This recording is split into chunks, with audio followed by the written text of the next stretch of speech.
ইউনূস সরকারকে বলছি, ইউনূস সরকার একটা নির্বাচিত সরকার। অনেকে বলেন উনি ইন্টারিন। কিসের ইন্টারিন? ইউনূস সরকার একটা নির্বাচিত সরকার, গণতান্ত্রিক সরকার। কিভাবে? নবীজি তারপরে কে খলিফা হবেন, নবী সাল্লাল্লাহু আলাইহি ওয়াসাল্লামের পরে কে রাষ্ট্রপ্রধান হবেন, তিনি একটা সূত্র দিয়ে গিয়েছিলেন, ওয়ায়াবাল্লাহু ওয়াল মুমিনুন ইল্লা আবু বকর।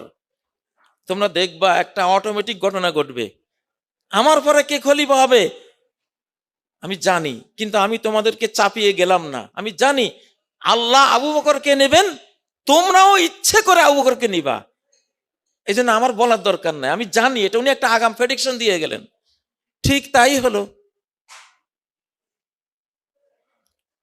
আবু বকর, উমর হাত বাড়ালেন, আবু বকর তুমি প্রেসিডেন্ট, খলিফা। সাথে জানা ছিল, হ্যাঁ ঠিক আছে।